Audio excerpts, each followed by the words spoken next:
Conti, bella palla per Rebic, Ibra, Rebic, il tiro, goal! Hello, everyone, and welcome to another episode of the SempreMilan podcast. I'm your host, Ollie. I'm not Ollie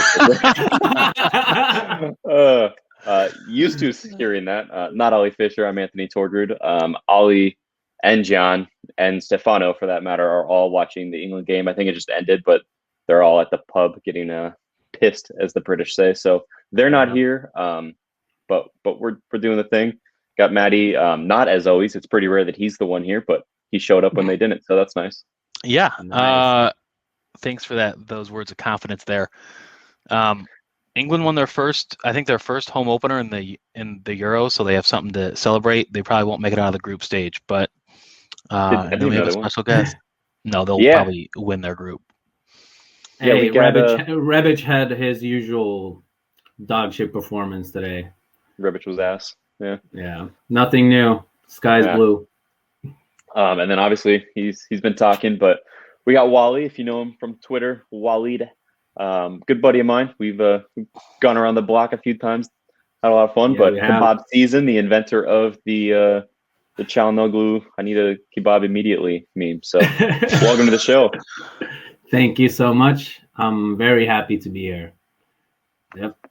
We don't have really any news to cover, so this is a questions only. Okay, Maddie's brought it up. Let's get into it. See it? Yeah, we're just gonna hop right in. I like that. Ask some questions. First one's from Christian Espinosa at Purple Buckets. Favorite basketball team, if any? Don't have one.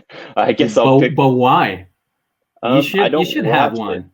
I'm going to pick the Wizards because that's now my new local team. I don't know if they're good. I don't know if they're bad, but you are the definition of a plastic fan.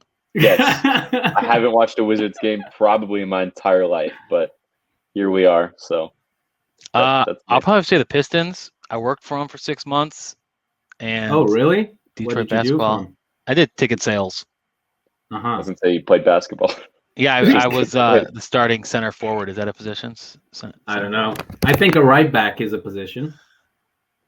In basketball, sure. Who's your favorite team? My favorite team is the Lakers, and it's because one of my closest friends is a Lakers fan, and he was like, "Oh, you got to start watching basketball." And then I gave into it, and yeah, that's it. There you go. Well, they won last year, and they didn't win this lost. Year, so. Nope. That's okay. All right. Well, that was the easiest opening question of all time, but we'll move on to the next one from Casper Langholt. I'm at Wing Pingor. I don't know. Does Daniel Maldini have a place in the squad next season, or does he need to go out on loan? Playing time this season was limited for him, despite a lot of injuries in the squad. Maddie, you could go first. I think that he'll have a spot. We're going to be in 3 competitions, and his playing time was also limited because the second half of the season he was injured as well. But we did see him, I think, two or 3 times. I think I don't want to see him go out on loan being a Maldini. I know that seems kind of like, I don't know, super fanish, I guess. But I think that he'll get more time this season, probably playing in Coppa Italia. But, yeah. Wally, what do you think? I think he should stay. I like Daniel Maldini.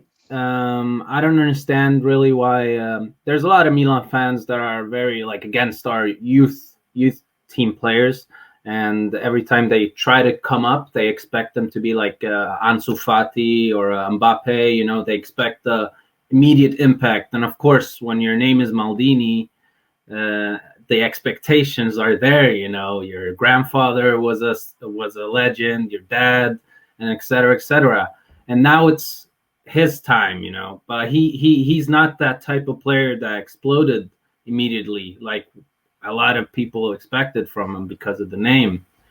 And like Maddie said, he was injured last season. He got a little bit of chance in the was it Europa League qualifications. He got some games there, and he wasn't that special there. You could see the nerves. You could see that, you know, and he didn't have it right there, and then the injury came, and it was hard. But I still think it would be a dumb decision to let him go out on loan because of the fact that he's a Maldini, and his place to cherish and to grow is at Milan. And I think if he stays with us and trains with the team and keeps developing, and we trust the development and just let it grow, I think it will turn out good in the end. And I actually think Pioli will give him a little bit of game time this next season, as there will be a lot of games. And I'm sure if we do well in the league, he might come in as a sub and might have a chance to prove that he belongs there, you know. Yeah, I'm one of those people you mentioned earlier who doesn't like our youth system. Yep. I don't expect them to all be in Ansu Fati like you mentioned, but a lot of people do. Maldini, like you said, the name, it's the heaviest name in the sport probably. So you always expect something great, and you expect it at a young age. Unfortunately for him, that's just not been the case. No. But that doesn't mean he's a worthless player. You know, he can grow, and it's hard because I think a loan spell would help him, but no one wants to see a Maldini anywhere but Milan. So I don't know. It's a tough one. Like you said, you don't want to come off like just super fan, you know, whatever, but you don't want to see him anywhere else. His older brother did leave Milan because he wasn't very good. I don't know where he was never that good. Christian Maldini, that's his brother. He was actually a left back, so he was the first one that they expected to come out and be like this great left back as his father, blah blah blah. But it turned out that the younger brother, the striker, was the actual footballing talent, which is Daniel Maldini. And his brother plays in like 4th, 5th division. I don't know, man. It's not good. I think that's also a weird part as well, seeing a Maldini as an attacking player. So people just assume he's going to be good, but attacking players, like, you're either incredible immediately or you're going to need time to develop. Like, you don't get, especially a team like Milan, you don't get minutes up front. You know, you got to be really good. And when you got a guy like Zlatan up top, obviously Maldini is an attacking mid, but you have big names up top, so he's not going to get the minutes that he needs to grow. So I don't know. It's sending him off, not a bad idea, but it looks weird. So I guess keep him around. Yeah.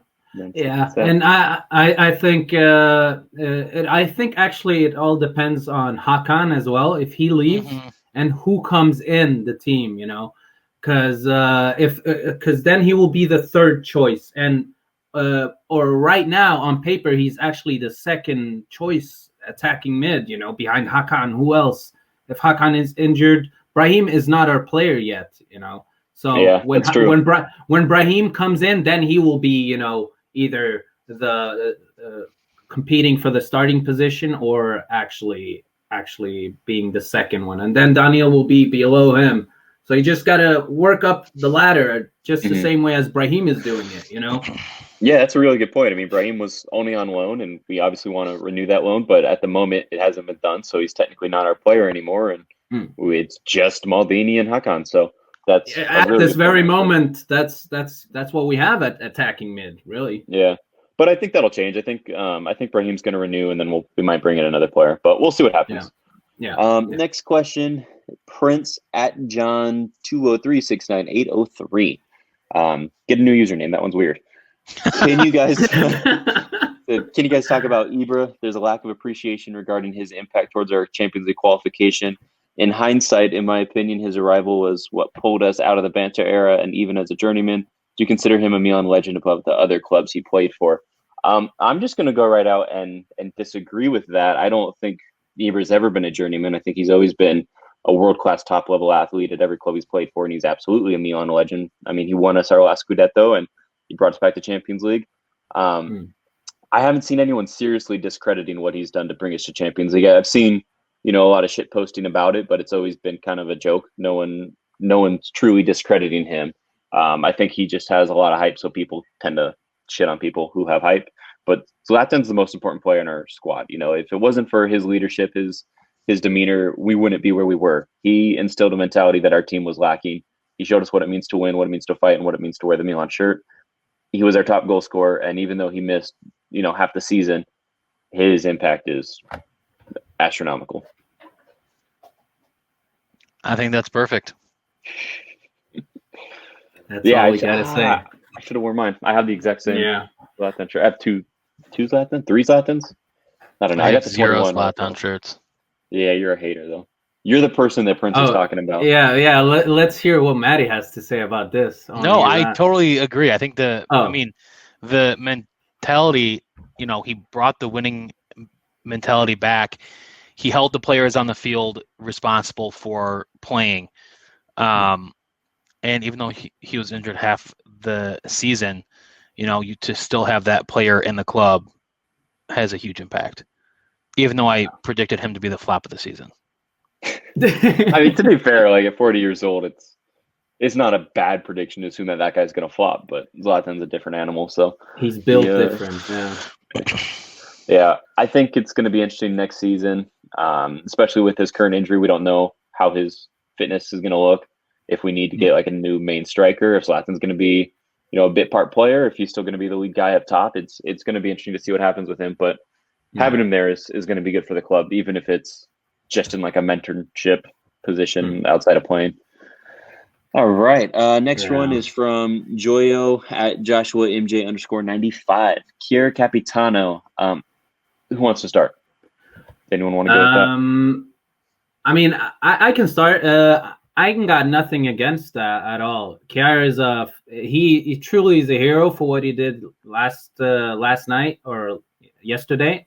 And as a player, he has the Capitano qualities.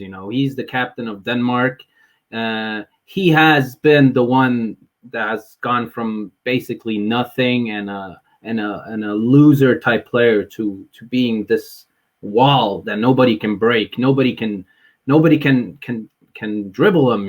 It's unreal the development that he has done, and he has proved that with his mentality has changed. I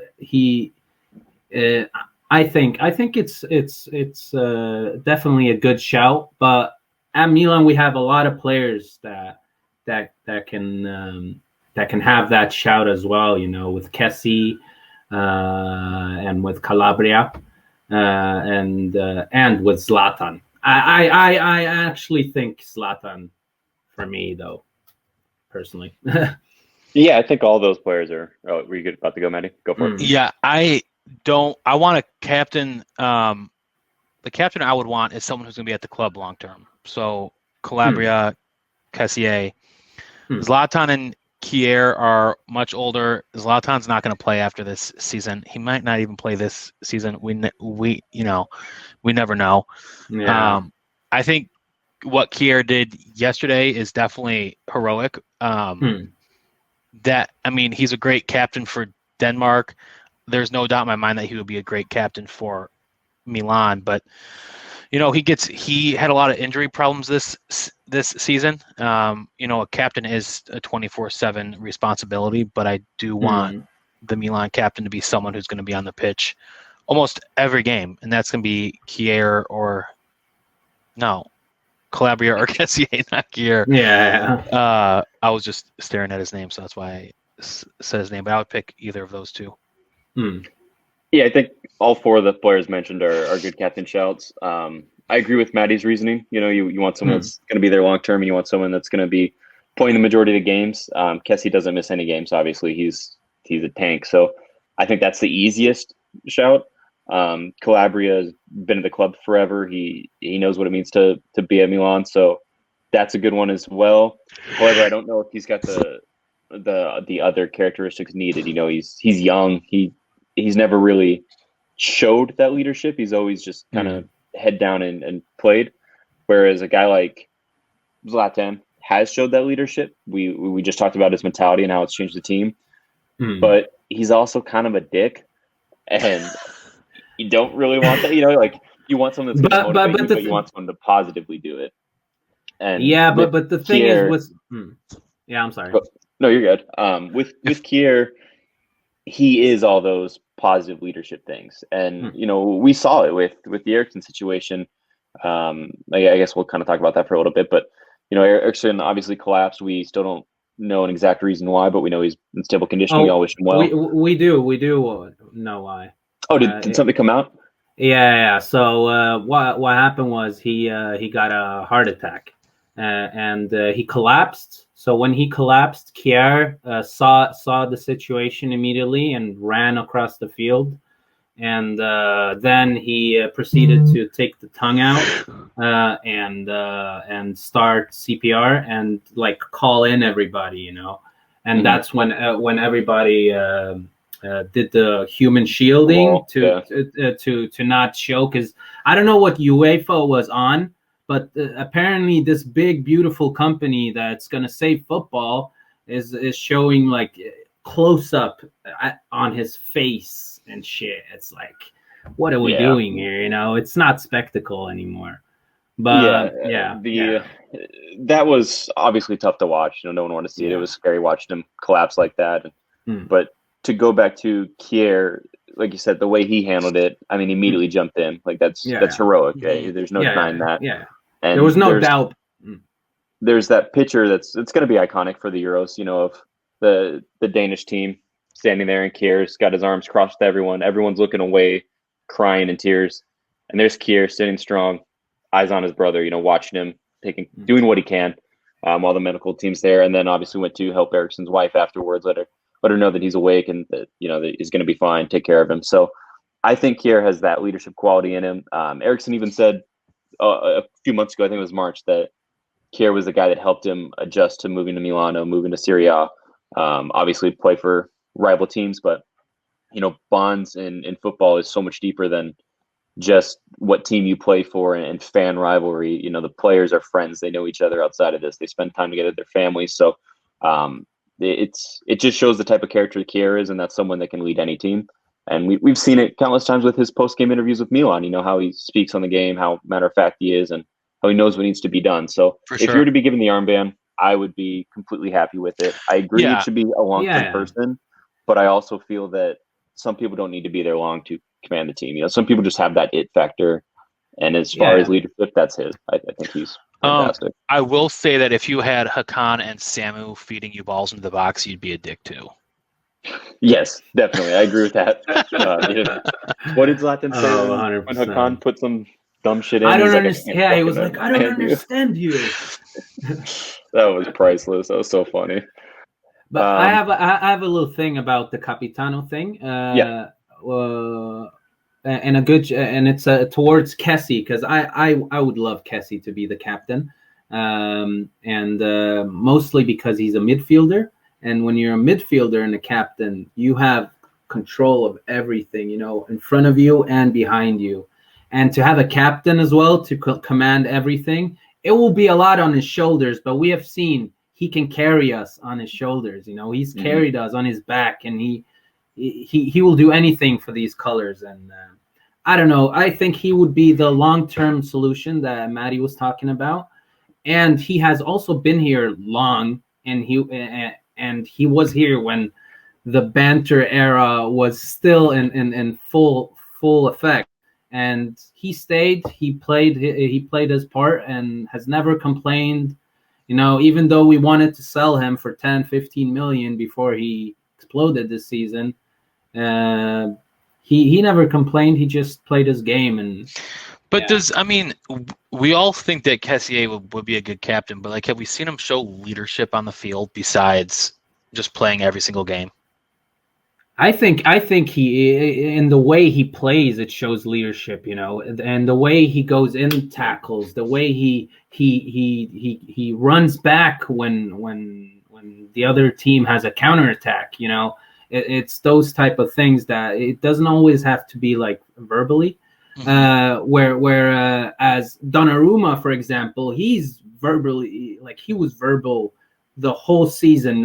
You could hear him all season long screaming, and then it turned out how it turned out. But I think Kessie, the way he plays, it doesn't always have to be verbal.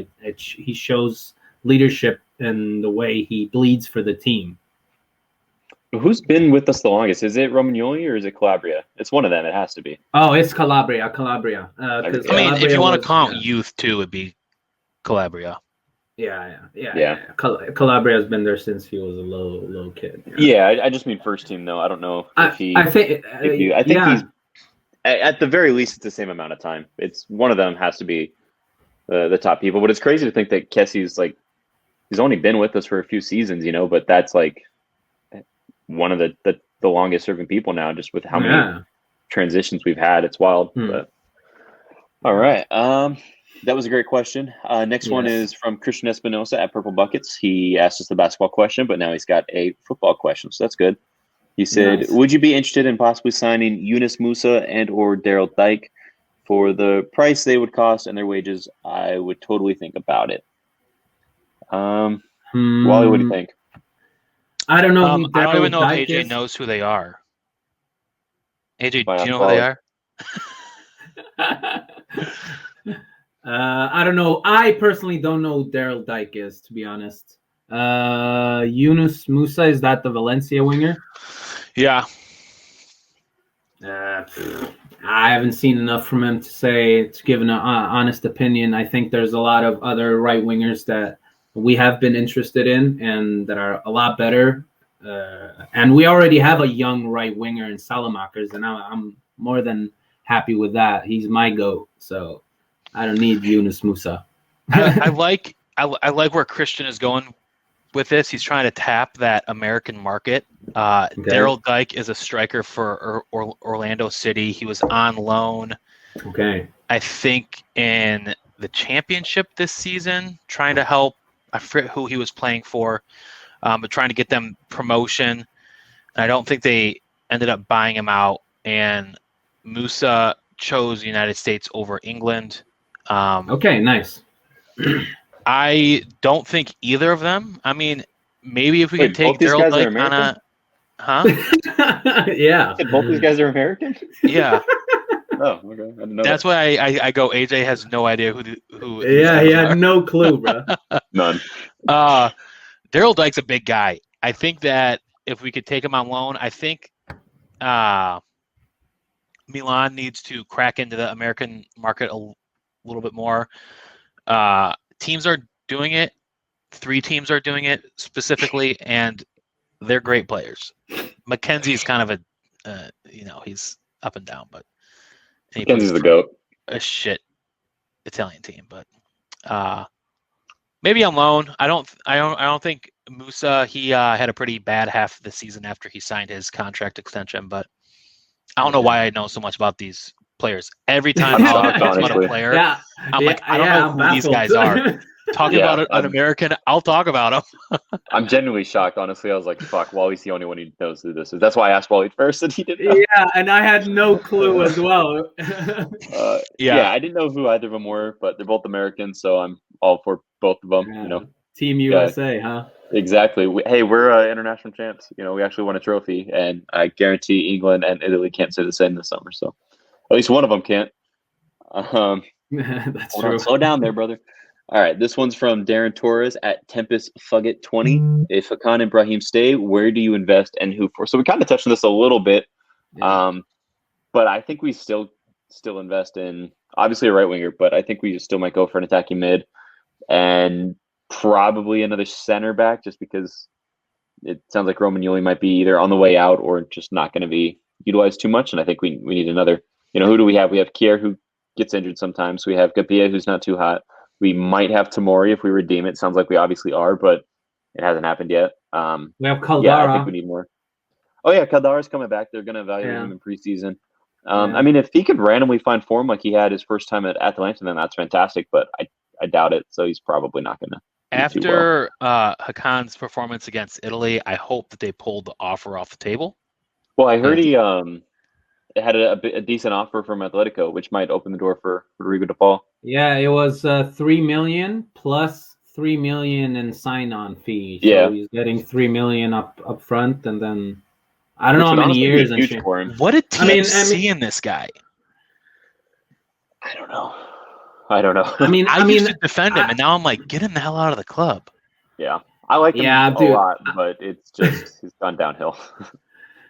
For me, it has been a roller coaster with this guy. It's been ups and downs, and the thing is, when he has his highs, he really controls the game and just in a special way, you know, with his passing and his small touch and connection football.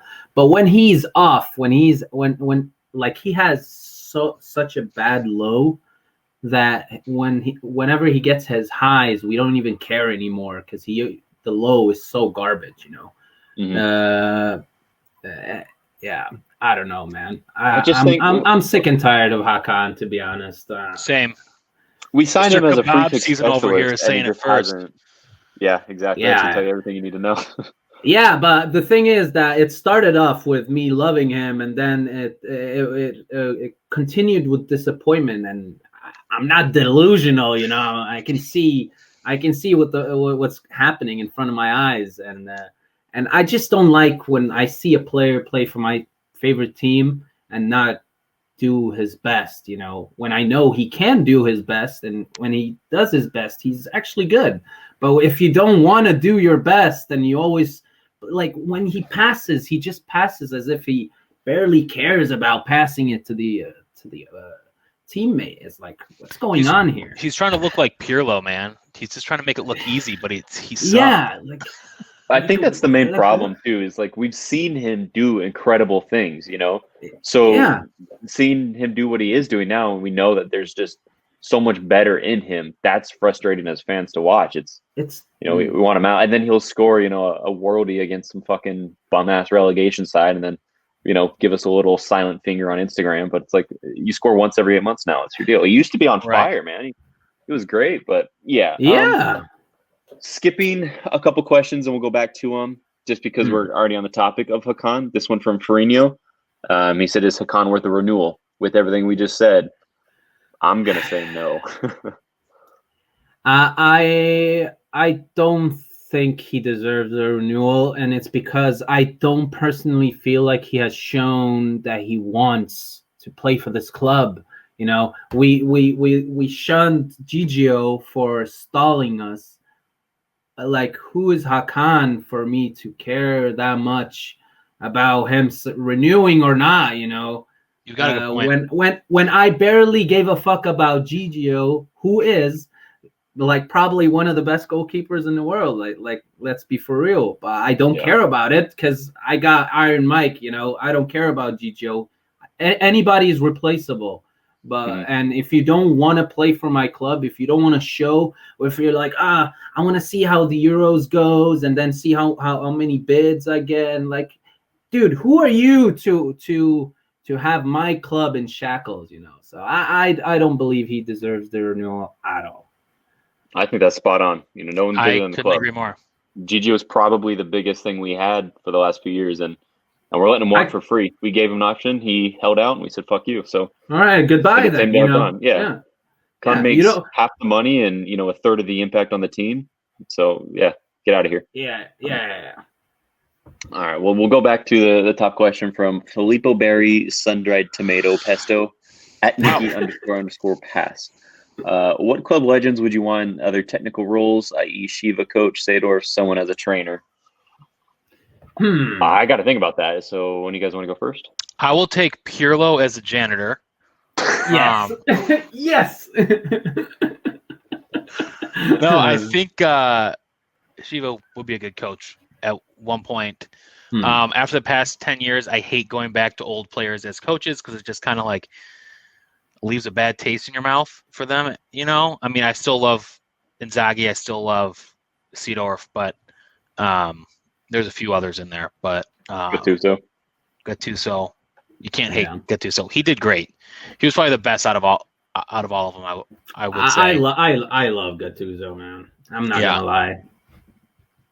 I don't know. I think that going back to old players as head coaches or managers is a dangerous path. But bringing them on as trainers, I don't think that Sheva would come back as a trainer after coaching the Ukrainian national team, but you never know. Yeah, I mean, Shiva's obviously coaching a national team, so he's not going to take a role lesser than that. And like you said, managers don't tend to work out as former players, at least not without experience. You know, we We saw it 4 times ourselves. You saw it with Frank Lampard at Chelsea. You've seen it with, I don't know, countless legends. Pirlo, who only because he got a good test Pirlo exam. might be the GOAT manager after what he did to Juve. I'll thank him for that forever. Oh yeah, I'm all about that one. But I just wish he completely ruined them and brought him to Europa League. But yeah. Well, that was Gattuso's fault. Gattuso's like, I'm going to lose Inter Milan. I know. So it was a team effort. We got the job done. But I think we have Dida already, the goalkeeper coach. So there's a legend in there. I think Zlatan will probably stay in some capacity once he retires. It just depends what he wants to do. Obviously he wants to go back to Sweden with his wife and family and kids, but maybe he'll take some type of role, life coach. I don't know, something. But what is Seedorf doing right now? Is he a coach somewhere? Because I feel like Seedorf Valencia a few years ago, right? Valencia? I think so. I thought he was, but I don't know where he's at now. Yeah.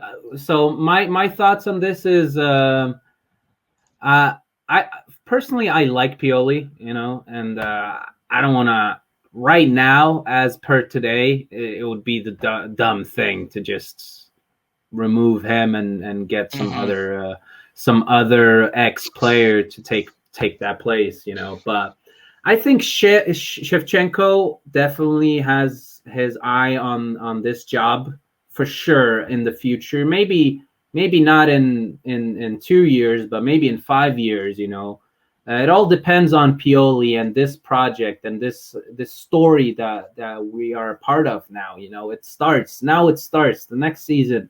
This is the first season that we really start this project that we've been saying since year 0 forever. But now is like year 1 is finally here. We've been year 0. We got the Champions League, and now it's year 1. And I think we give Pioli a little time, and then I think eventually Sheva will come in, and I hope that he keeps Dida and maybe brings in Seedorf at some point, just at any role. I don't know what type of role.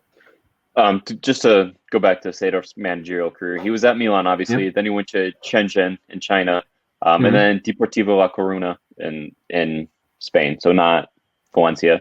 And then after that, he was the Cameroonian national team manager, but he's been unemployed since 2019, so he'd fit right in Italy. So, I think I don't know what Pioli needs. I feel like Pioli has his squad now and his people that he trusts. So I don't think he would bring in Seedorf as some type of role in the near future. Not Sheva or anybody else for that matter. I guess his nephew's playing at Eindhoven in the Netherlands, so I think he's kind of doing stuff with them right now, unofficially. But I would like to see him back at the club, some form. From Seal Colton at Cincy CTK announced to Paul, we can't do that. We don't get to make those announcements, but if we could, I would. All right, and back to Farinho, who we kind of touched on, but not the full question. This one's specifically for Wally. Why is your hair so luxurious? I thank you first of all, and I don't do that much with my hair. I wash it with shampoo every 3rd day, and use balsam, which is like conditioner for you guys. Every day, and that's it. That's my routine of hair. That's the hair secret. Well, I don't have any. You do. Not much, man. It moved. It went down. It went down. How is Maddie's situation? How is Maddie's situation on that? I don't know. You always have a hat on. How's your hair? He always has a hat on. Oh, he's got hair. I got hair. Oh, he has got nice a big hair. forehead too. I just got a haircut. Oh, well, there you go. Maddie's got I like it. better hair. It's like Jimmy Neutron points out of. Yeah, I like it. Guess hey, do we have anything else to talk about? Yeah. I have one question. Did Maddie win the World Cup? Is I that did. a World Cup trophy Yeah. in the background? Right there. It's real, man. It's actually the one that Oh. Brazil got stolen from them in like the 80s. Oh. That's the wrong trophy. That was the Jules Rimet trophy. I know. Different design. I did not expect you to know that at all. Wow. I know things. Oh. Just not There's an U.S. ESPN at soccer 30 players. for 30. Yeah, no, I don't know the U.S. team players. I know the big ESPN ones. I know the ones that matter, the ones that win Champions Leagues. That's about it. ESPN just said that Denmark's doctor said that Eriksson was gone before he was resurrected. Yeah, because I heard that. I heard that too. That because the doctors came and apparently when they saw him first, he was breathing, but at some point he stopped breathing, and that's when they started the CPR. That's when those pictures came up. I saw that as well. It was definitely a scary situation. Like, yeah, when they brought out the stretcher with the sheets that was just to block the view, I thought the worst. I thought it was yeah. So luckily it wasn't. And that when that picture came out of him on the cart with his head raised and the mask on, his eyes open, and with his hand on his head. Oof. Yeah, my hand literally went to my head as well. So yeah, same. Yeah, I think I saw it from you first actually on Twitter. You tweeted Viking Warrior or something like that. So I retweeted it. It was good. Anyone else got anything before we close? I know this was a quick one, but I mean it's off season and the window's not open yet, so there's I just want to say thank you so much for having me. I'm so happy to be here. I've been waiting a lot to get a chance to talk to you guys on the podcast, and as you guys know, I love the podcast, and I've been a day one fan, and I'll never stop. So yeah, you've been thank you guys so much for forever, 100 episodes, if not more. So. Easily, and some episodes I've heard a couple times as well, so I know you guys. What's your favorite episode? I don't even know that. I've been on all of them. He said he listens to some multiple times. My favorite episode is the episode where AJ and you were drunk after we beat Atalanta. That's my favorite episode because AJ was talking so much shit, and it was so funny. I loved it. So that's my favorite episode. Yeah, that was rare. Everybody should go, and if you have a bad day, go and listen to that episode, and you'll just laugh, and you'll just walk around in your garden and be like, "Oh, I'm having fun. This is good vibes in my ears." That's funny. Good times. Yeah. I don't know what my favorite episode is. There's too many to think. I know what my least favorite one was. That was after the Kjaer game. Fuck that. Did not want to be here. Yeah. Oh yeah. You and Gian both just sat there silent. I was pissed, man. I'd also drink a lot. Yeah, I could hear. I couldn't see your face because I wasn't watching the YouTube video. I was hearing it on my phone. But I could literally picture your face, how mad you were. Like every question Ollie asked you, we're like, I don't know. Do you think we're gonna get the Champions League? Okay. Did you eat something today? No. Like every I made 3 burgers at halftime. I did. Yeah, I ate so much.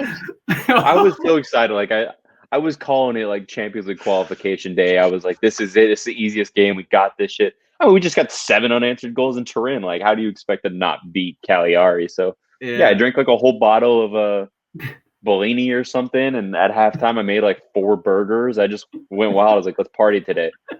And the next 45 minutes just ruined my day. I was so mad. Wow. Yeah. Well, it's been a great one. I've been the host, not Ollie Fisher, obviously. I think he'll be back next week. I really don't know what the schedule is looking like, but hopefully we have more to discuss. We could probably reach regular lengths. Unless you guys like the shorter episodes, leave a comment down below. Let us know if you think shorter is better than longer, and we'll try and make that change if it's something you guys want. But yeah, our Twitter @ are on the screen. Maddie, you can sign off. Yeah, it's been a good episode. The question ones are always fun. Happy we learned how to put the screen in there so you guys can kind of follow along. We are also starting a new series where we are highlighting Milan clubs across the world. So if you guys are part of a Milan club and you want to be included on that, shoot us over a message on the SempreMilan TV Twitter account. Wally? Thank you for having me, and hopefully I can come back to the show at another point and talk to the rest of the crew as well. So Definitely. We'll love to have you on again. Thank you so much for listening. We'll catch you in weeks. Andrea Conti, bella palla per Rebic, Ibra, Rebic, il tiro, gol!